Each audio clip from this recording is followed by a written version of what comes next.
बिस्मिल्लाहिर्रहमानिर्रहीम। अस्सलाम वालेकुम। मैं आशिफ कुरैशी एडवोकेट अपने फेसबुक और यूट्यूब चैनल से आपसे मुखातिब हूँ।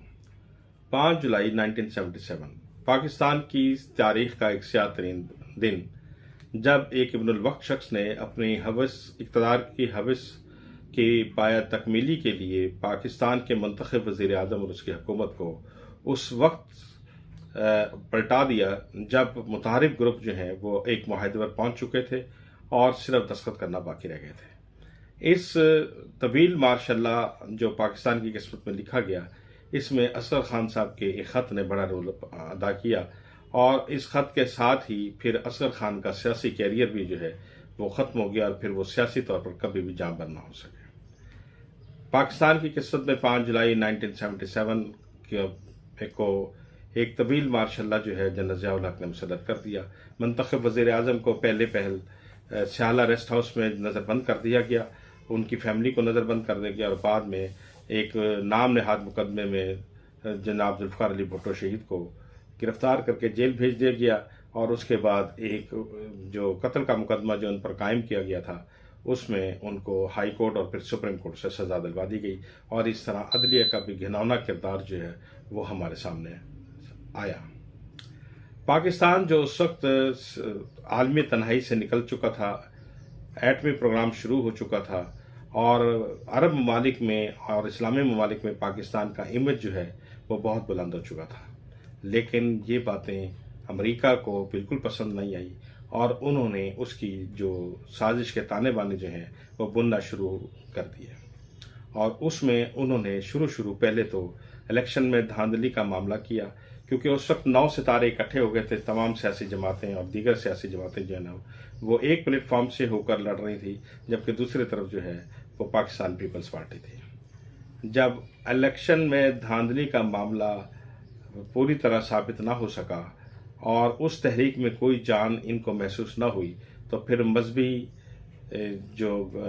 लीडरान थे, जो मजहबी जमातों के लीडरान थे, उन्होंने अपना वही बसीदा और फरसूदा नारा लगाया कि हम इस मुल्क में इस्लाम नाफिज करना चाहते हैं और इस तरह वो तहरीक जो है इस तहरीक मुस्तफ़ा के नाम से जारी हुई, जिसमें यकीनी तौर पर पाकिस्तान के लोगों ने बड़ी भरपूर शिरकत की, फौज की गोलियों का भी सामना किया, पुलिस के डंडे भी खाए, टैंकों के सामने भी लेट गए कि इस मुल्क में जो है वो इस्लामी निज़ाम जो है नाफिज हो। इससे एक बात बिल्कुल वाज़ा हो गई थी कि पाकिस्तानी अवाम इस मुल्क को एक इस्लामिक स्टेट देखना चाहते हैं। लेकिन अफसोस ये कि जब इसी ज़ियाउल हक ने अपना जो हुकूमत में उनको शामिल किया, तो फिर ये 9 सितारे जो है वो उस हुकूमत में शामिल हो गए और वो तहरीक निज़ाम मुस्तफ़ा जो है जिसका मकसद ही इस्लाम का नफाज था, वो अपने मकसद को भूल के इक़्तिदार के मज़े लेने लग गई।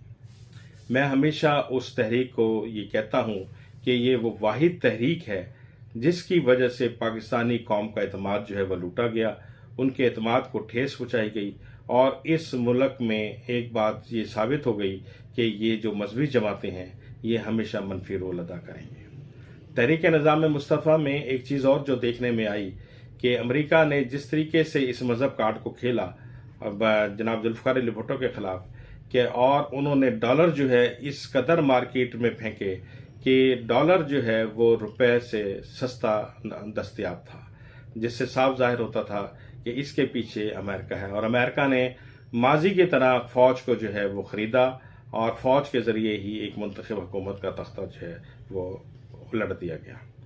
पाकिस्तान में आज भी वही तारीख जो है वो दोहराई जा रही है। पाकिस्तान के मुंतखब वज़ीर आज़म का तख्ता उलटने के बाद जनरल ज़ियाउल हक ने एक जुल्म और सितम की वो दास्तान रकम की,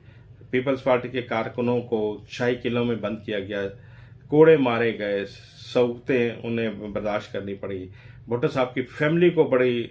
जो है वो सौतें बर्दाश्त करनी पड़ी, भुट्टो साहब पे बड़ा दबाव डाला गया कि वो मुल्क छोड़कर फरार हो जाए या मुल्क छोड़कर चले जाएं, लेकिन भुट्टो साहब ने इस सारी बात को मानने से इनकार कर दिया और उन्होंने कहा कि मैं तारीख में गुमनाम रहना पसंद करता हूँ लेकिन भगोड़ा रहना पसंद नहीं करता। और इस तरीके से उन्होंने ये जानते हुए भी कि ये लोग उन्हें सजाए मौत दे देंगे, उन्होंने बड़ी पामर्दी से और दलेराना जनरल ज़िया के हर जुल्म और सितम को जो है वो बर्दाश्त किया और फांसी का फंदा बखुशी कबूल किया। पाकिस्तान की तारीख में जनरल ज़िया-उल-हक के मार्शल ने वो असरात मुरतब किए जो आज तक हम भुगत रहे हैं। उसी मार्शल्लाई दौर में जब उससे सियासी लबादे की ज़रूरत महसूस हुई तो उन्होंने एक नया फिनोमेना और एक नया नज़रिया जो है वो पेश किया और मुल्क में पहले गैर जमाती इलेक्शन जो है वो करवाए गए। और ये आज हम जितने भी सियासतदान मौजूदा देख रहे हैं ये उसी गैर सियासी जमातों गैर सियासी जमात के तहत जो इलेक्शन हुए वो उनका जो है वो समर हमें मिल रहा है। और हम देखते हैं कि इन गैर सियासी जमात पर होने वाले इलेक्शन जो हैं उन्होंने इस मुल्क में करप्शन की राह हमवार की। उस दौर में क्रैशिंग ऑफ कल्चर, हेरोइन और दीगर बुराइयां जो हैं वो जन्म ली। अफगान जो नाम नहाद जहाज जो है वो शुरू किया गया जिससे पाकिस्तान खामखा इन्वॉल्व हुआ और उसकी वजह से जो अमेरिकन डॉलर पाकिस्तान में आए, अवाम की सूरत हाल तो उसमें ना बदली, लेकिन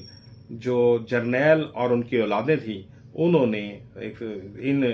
पैसे से, इन सरमाए से अपने स्टेट जो है वो की और आज भी वो उन्हीं जो उनकी औलादें हैं वो उसी पैसे के बलबूते पर एक तो पाकिस्तान की सियासत में भी इन्वॉल्व हैं और दूसरे बड़े बड़े उनके सियासी जो है वो उनके जो फाइनेंशियल जो हैं वो स्टेक्स हैं। और इस तरीके से असले की स्मगलिंग जो है वो की गई। और इसमें आज एक और बात का मैं इंकशाफ करता जाऊं कि उस दौर में एक कोचड़ी कैंप भी हुआ था और जिसके बाद में ये राज खुला कि जो स्टिंगर मिसाइल जो थे वो जो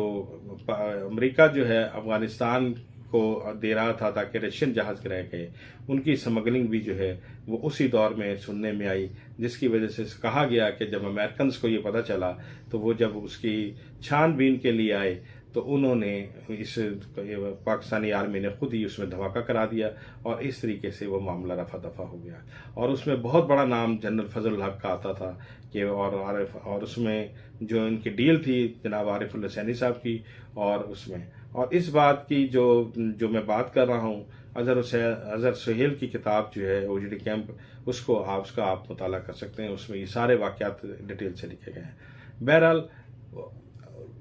मार्शल्ला जो ज़िया-उल-हक ने लगाया वो 10 साल पर मुहित चला गया और उसमें जो पाकिस्तान की जितनी भी इक़्तिसादी सूरत हाल है वो भी ख़राब हुई, सियासी सूरत हाल अबतर हुई और आज तक हम सियासी अदम इस्तेकाम का जो है वो शिकार हैं। पाकिस्तान जो है आज भी ऐसे ही हालात का सामना कर रहा है कि जब हम देखते हैं कि एक तरफ अवाम है और दूसरी तरफ तमाम वो ताकतें हैं जो इस स्टेटस को की हामी हैं और इस स्टेटस को बरकरार रखना चाहती हैं ताकि ये मुल्क कभी भी तरक्की न कर सके।